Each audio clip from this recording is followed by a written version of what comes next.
Johnson's Wax program with Fibber McGee and Molly.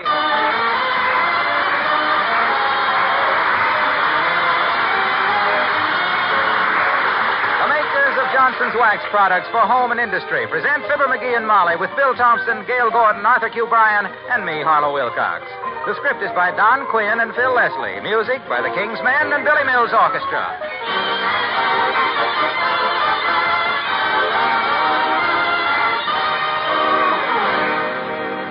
I've heard women say that putting Johnson's Glow Coat on kitchen linoleum is just like letting a little more sunshine in.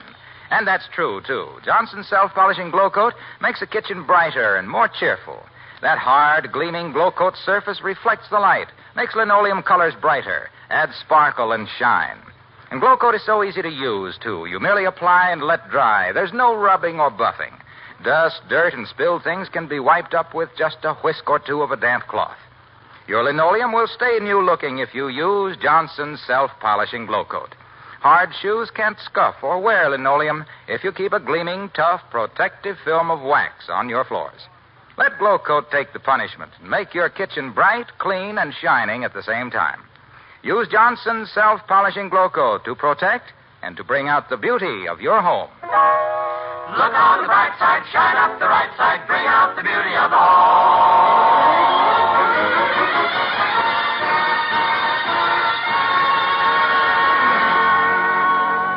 The newsreels won't cover it. The society reporters will ignore it. So you'd never hear about it if we didn't tell you that this is the night that the no-holds-barred Root Beer Checker and Insult Club holds its regular meeting at 79 Wistful Vista with Dr. George Gamble and Mr. Fibber McGee in attendance. And here, getting ready to call the meeting to disorder, are Fibber McGee and Molly.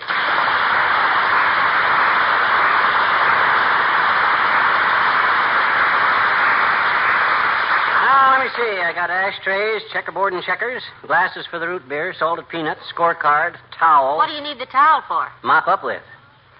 Doc always starts arguing and banging his fist on the table. The root beer slops around like Lake Erie in a high wind, and I have to mop up. Very touchy guy, Doc is. I've always considered Dr. Gamble a very even-tempered man. Him? Even-tempered? He goes to pieces like a club sandwich with a loose toothpick. Hey, what else do we need here? Card table? Card table. I knew there was something I put it out for you this afternoon. Oh, thanks. It's behind the big chair there. I tried to put it up, but one leg sticks a little. No, thanks, kiddo, but I can handle it. Let me see. This one leg always did stick a little, if I remember correct. Now, come on, baby, come on. Open up. Oh! Uh-oh. Busted her off, clean as a whistle. Well, there goes the old card table, Snooky. You know, it's too bad it isn't a little lower and round. Then if we lived in the country and had a cow, we could use it for a milking stool. If we knew how to milk. Well, there's no use trying to fix a new leg on it tonight. I'll fix it tomorrow. Maybe I can catch Doc Gamble on the phone before he leaves home and ask him to bring his card table with him, huh? Sweetheart. Huh? I've got a TL for you. Huh? This is Dr. Gamble's card table. Oh. You borrowed it for our last bridge party, remember? Oh, my gosh, it is at that. Oh, and you know how unreasonable Doc is about stuff of his that I borrow and bust. I better get this dad-ratted thing fixed before he gets there. He's liable to... Oh, my gosh, is that Doc? Don't let him in. I told him to be here at 8 o'clock, and it ain't 8 yet. Time to go away. He's got no right to trap me like this. Oh, now relax, dearie. It's only Mr. Wimple. Oh. Come in. Oh, hello, Mr. Wimple. Hi, Wimp. Hello, folks.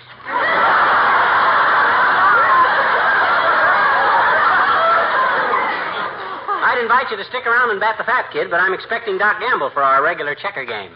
How are things at your house, Mr. Wimple?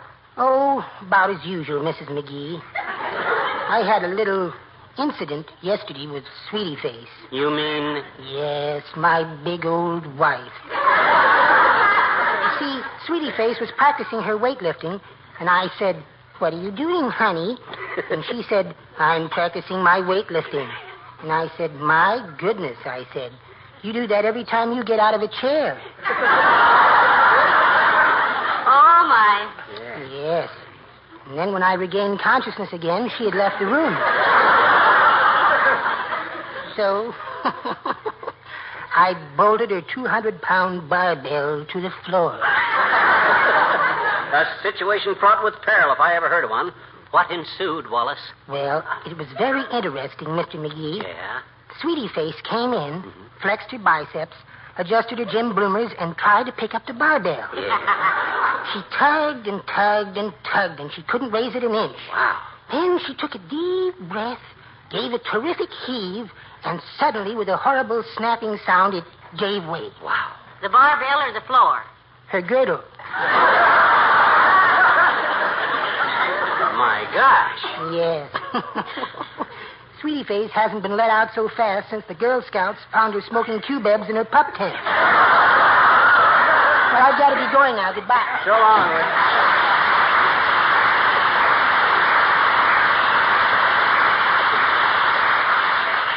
Good old Wimp. I'll bet he dreams up half of them gags with Sweetie Face. Did you ever meet her, McGee? They say she's really a fine figure of a woman. Fine figure is right. She looks like a square root.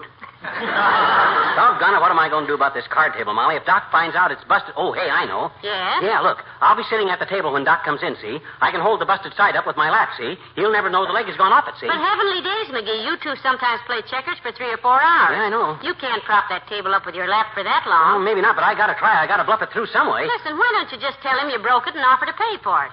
Why do you always have to do everything the hard way? Admit to Doc that I busted his precious card table? Why, ain't that big a fool, Tootsie. He'll tell us he paid a fortune for the debt. Well, decide on your story, dearie. That must be him. Now, let me get set down now. Okay, shove the table over onto my lap. Like this? No, the other way. So I'm holding up the bum corner. That's it. Okay, let him in. All right. Let him in. Come in. Oh, hello, Dr. Gamble. Hello, my dear. Oh, hi, Doc, old man. All set up waiting for you. Come on over and sit down. Attaboy. Well, how's everything, Doc? Everything copacetic at the old splint foundry? Hey, Doc. Are you sure you feel like playing checkers tonight, my boy? You appear a bit feverish. What are you trying to do, snide wide? Save yourself a beating? That does it, muscle bustle. I'm going to pin your ears so far back you can hear your spinal cord unraveling. May I take your hat, Doctor? What? Oh, yes. Thank you, Molly. It is usually the host who leaps up and greets his guest for the evening at the door, but not Sonny Boy. He thinks politeness is effeminate. Is it true, Tallow Bottom? Ooh. Is it true that the citizens of Peoria got together and burned down the barn you were brought up in? No, it isn't. And if you want to play checkers, get with it. Come on, play checkers. That's a strangely sensible suggestion coming from you. Let's go. Which color you want, red or black? I'll take black. McGee. The visiting player has the first choice of color. Since when? Since the game was first invented by the ancient Egyptians some 2,000 years ago. Oh, you play the old rules. Okay, Fatso, lay 'em out. All right. There's black. Yeah, there's a red. There's another one of your black. And black. Okay. Uh-huh. That's him. All right, Pigeon, your first move. Yep. And look, sit in the middle of the table, will you? You make me nervous, all twisted over at the corner like Well, that. you see, Doctor... Well, you see, Doc, I'll tell him, Molly. All right. But tell me what? That's what I want to know. Well, the fact is, Docky, I got to sit this way. I accidentally sat on the ice pick this afternoon. Molly told me to watch out for it, but I didn't get the point till later. Well, here we go, Fatso. I move here. And I move here. Right. I move. I move. I move. I move. There.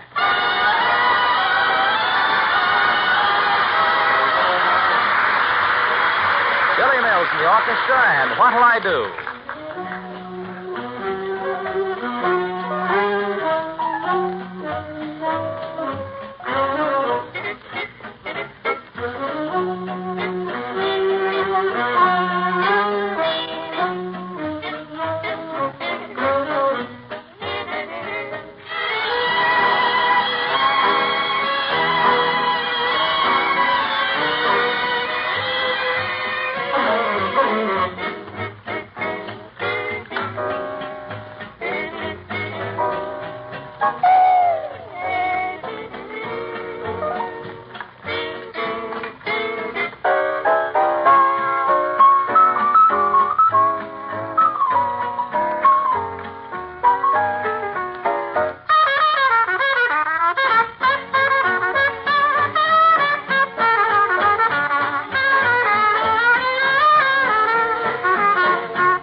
boys? Yeah, that's 7 games, Molly. 4 for me and 3 for the doctor. What do you mean 3 for me? It's 4 for me. I won that last game. You did? Yeah. Oh, my gosh, of course you did.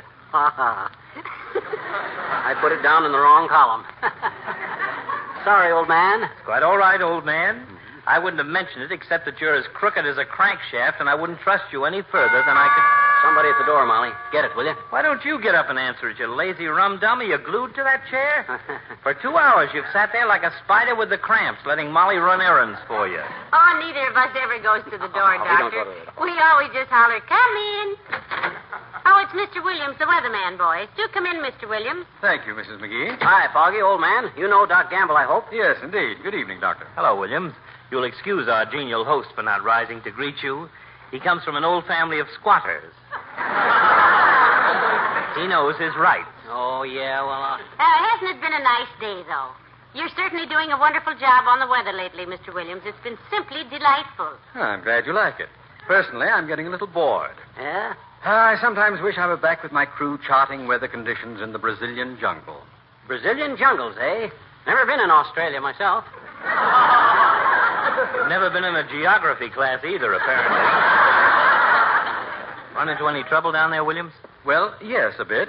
Headhunters, you know. Oh, them. heavenly days. Weather charting must be pretty dangerous. I'm glad McGee doesn't do that kind of work. What would headhunters want with him?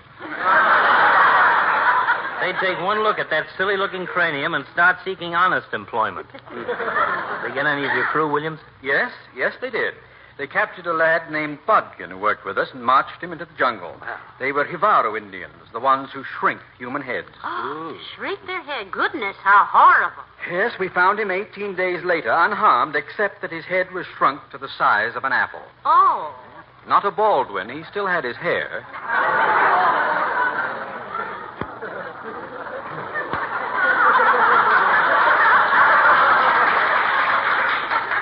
Well, when we returned to the States, he made so much money in sideshows and movies that he became quite wealthy.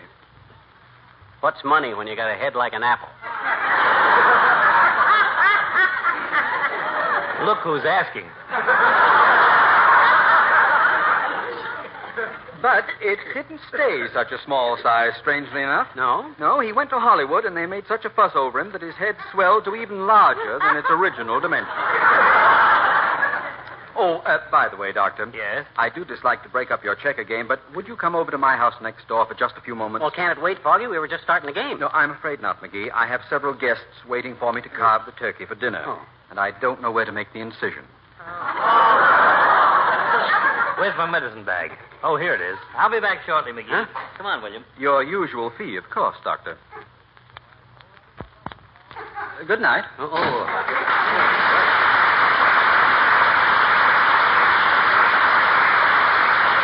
Brother, am I glad to get Doc out of here for a minute. My legs are so sound asleep, my calves are snoring. Here, let me hold this table while you get out and stretch a little.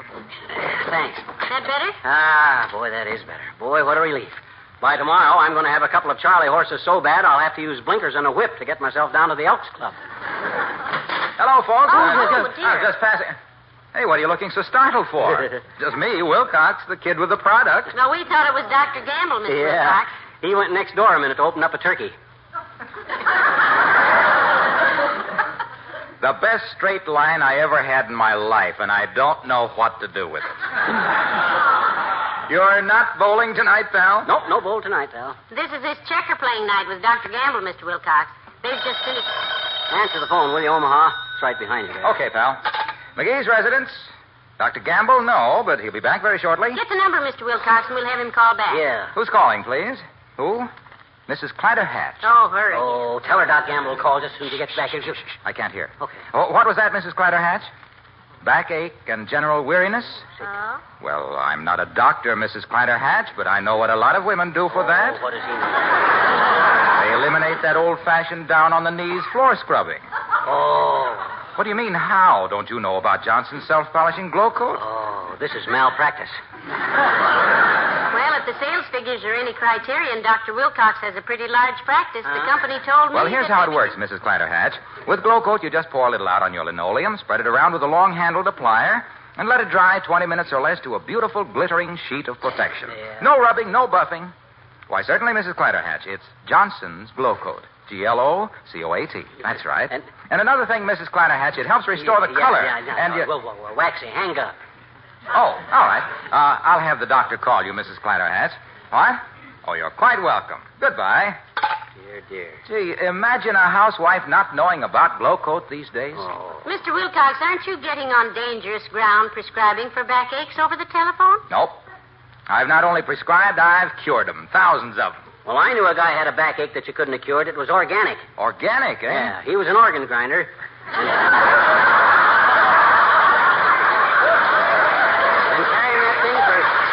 carrying that thing for 15 miles every day gave him such a crick in the back he had to wear pontoons on his suspenders. Crick in the back. Yeah.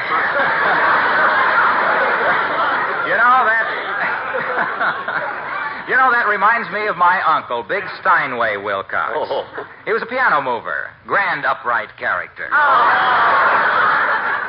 happened to him, Mr. Wilcox? Well, he took the job because he loved music. Had a wonderful voice, as good as Carmen Lombardo any day of the week. Then he had his accident. Yeah? A piano fell on him from a 13th floor window. Heavenly day. That's an unlucky number of floors to have a piano fall on you from, I guess. Well, you know what? What? Ever since then, he sings flat. Ooh. Well, I better get back to the office. See you later, folks.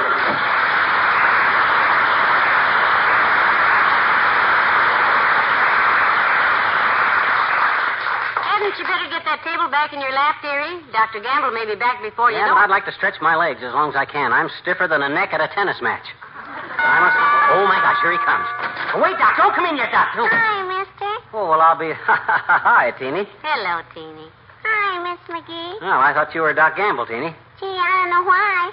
He's lots fatter than me. Yeah, he isn't half as cute, too, either. Hey, where are you going, Molly? I'm going out and make you boys some sandwiches. Oh. Make yourself at home, Teeny. Thanks, Miss McGee. Ah, there goes a good kid. Hey, what you doing, mister? What you? I and Doc Gamble are playing checkers, sis. You know checkers, of course. Oh, sure I do, I betcha. Willie Toops went horseback riding in the woods last summer, and he came home just covered with checkers. Covered with checkers? Sure. Gee, they put turpentine on him and alcohol and everything. Yeah? Willie says they dig right into your skin. Oh, well, those are chiggers, sis. Chiggers. Why, who's coming? No. I mean, what Willie had was chiggers. These are different. These are just little round pieces of wood painted red and black. Here, take a good look at one of them. Oh? Yeah. No legs. No. Well, these things wouldn't bite anybody, I bet you. Why, certainly not. Perfectly harmless. Oh.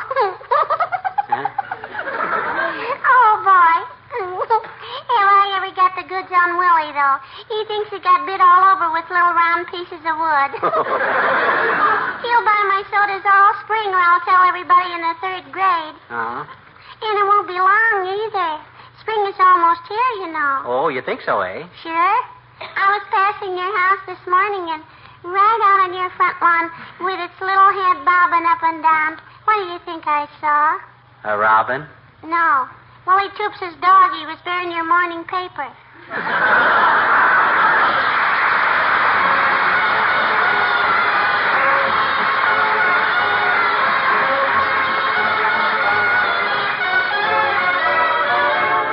The King's Men, and you don't have to know the language.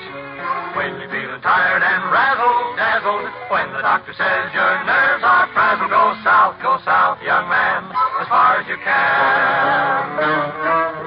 Whenever you need a vacation, Brazil is the place you should be, so you can't understand what they're saying. You can't read a sign that you see, but you don't have to know the language.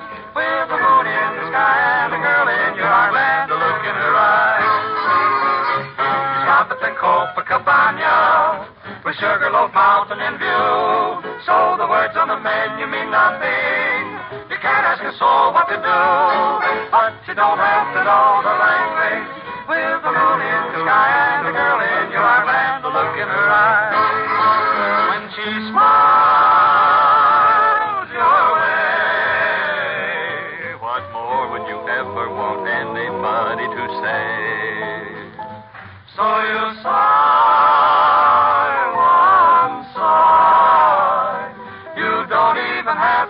punching that Yankee freight.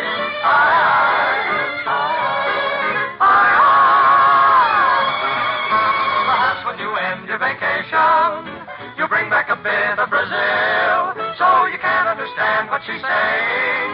You need an interpreter still, but you don't have to know the language. With the moon in the sky and the girl in your arms and the look in your eyes. No, you don't have to know the language if you don't want to say goodbye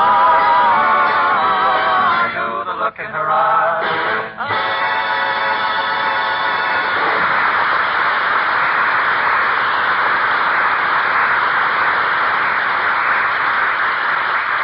Your move, Fatso. Your move. Come on, quit stalling. I'm not stalling, Snare Drum. I'm thinking. Oh, yeah? What with? Just because I've got you practically cornered, you start stalling. Who's got who cornered? There. Huh? And there. Ooh. And there. Oh. King me, pigeon. Oh, 3 men. That was good, Doctor. When he plays checkers with me, he's a little over his head, that's all. I feel like Bobby Riggs playing tennis against a fat lady with tight slacks and high heels. Go on, move, stupid. Okay, Chowderhead. I'll move here. So I'll move here. And I'll move here. And here. And here. Oh, and no, you don't. You can't move that man backwards. Put it back. Put what man back? That one right there. Okay, but I already took 2 men. Put him back. Okay, hard loser. Just wanted to see if you were on your toes, that's all. It's your move. Come in. Oh, it's the old-timer. Hello, Mr. Old-timer. There. Your move, McGee. I know it. I'll move here. Hello there, kids. What you playing? Dominoes? Never seen any round dominoes before. Must be a new kind. They're playing checkers, Mr. Old-timer. Oh, now don't go pulling my leg, daughter. I've played plenty of checkers back in my FBI days. Your FBI days. I moved. Were you FBI, Mr. Old-timer? Yep, farm boy from Indiana. Used to sit around the firehouse all day long and play checkers with the firemen. But we didn't have no fancy equipment like that. Played it with beer bottle caps. Had 2 teams, Budweiser's versus the Paps. I was so good at it, they elected me Paps Grandmaster 2 years running.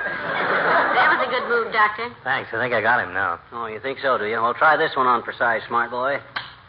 There. That was before I got restless and set out to see the world, kid. I was gone 32 years. When I come back, I'd seen everything there was to see between Terre Haute and Indianapolis.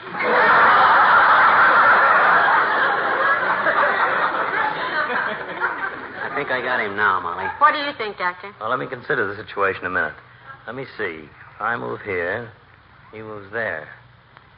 Never forget one time I was bumming my way on a freight train and got locked into a car full of sheep and goats. No sooner got out than the cops picked me up, and I got 30 days in the sneezer charged with fragrancy.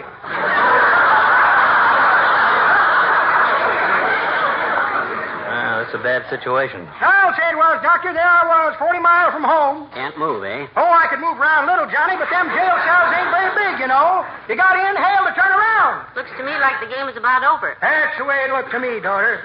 Then I happened to remember I had a little bottle of soup with me I'd bought from a bank robber for just such an emergency. I poured it into the lock of the door, made a fuse out of my shirt tail, lit her up, and crawled under my cot. Half an hour went by and nothing happened. Nitroglycerin no good? And the feller told me it was soup. I naturally thought it was nitro, too. But it wasn't. I tasted it, and it was just plain soup. Chicken noodle. Too bad it wasn't alphabet soup. You might have gotten out after a spell. After a spell. That's pretty good, kids. But it ain't the way I heard it. The way I heard it, one feller said to t'other feller, he said, you know what's the difference between Lana Turner and a trip to Paris? No, says t'other feller. And who cares? Nobody's listening anyway. So long, daughter.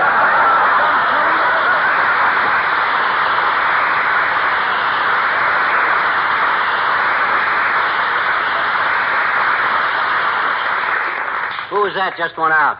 The old-timer. Oh, is he here? What do you want? I move here. And here, and here, and here. And that's the game, Chumpwell. Well, I'll be, and I never saw that one coming, Doc. I was... Ooh, oh. What's the matter? Do you find losing that painful? No, I just got a little cramp in my leg is all. I'll be okay in a minute. Well, I'm not surprised. You've been sitting at the table like you had sand in your bearings. Get up, stamp around on it. I'll hold the busted card table for you. What? Well, that's nice. What? You knew that card table? Certainly. That table's been falling apart for years. What? Well, it's been fun, kid. Oh. Thanks for everything, Molly. Why, you big... Of all the shirts. Why, that's big... If I had...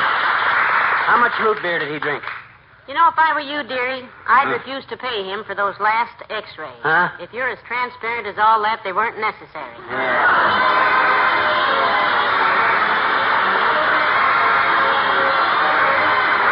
Fibber and Molly return in a moment. Say, don't let anyone tell you you can't do two things at once, friends. You can, and easily. You can clean your furniture and at the same time polish it with new Johnson's Cream Wax. Here's how it works. Johnson's Cream Wax contains highly effective cleaning ingredients that quickly remove all smudges and stains. Leaves a fine film of tough wax that buffs so easily to a shining luster. Not only does Cream Wax remove fingerprints and smudges, but it also protects furniture from the stains and smudges of tomorrow. After you use Johnson's Cream Wax, a light dusting will keep your furniture bright and glowing. There just isn't any reason why you should let dust-catching oily polish make your lovely things dull and drab. Remember, there's not one single drop of oil in Johnson's Cream Wax. Try it on light-colored woodwork and kitchen equipment, too. It's the modern method of keeping all furniture clean and sparkling. You'll be delighted when you see how Johnson's Cream Wax brings out the beauty of your home. Look on the bright side, shine up the right side, bring out the beauty of the home.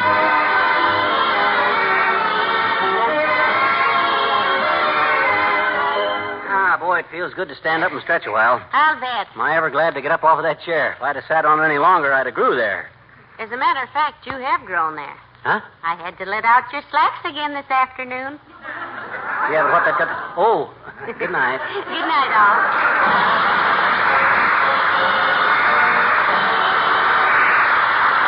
The makers of Johnson's Wax product, Racine, Wisconsin, bring you Fibber McGee and Molly each Tuesday night at this time. Be with us again next week, won't you? Good night. This is NBC, the National Broadcasting Company.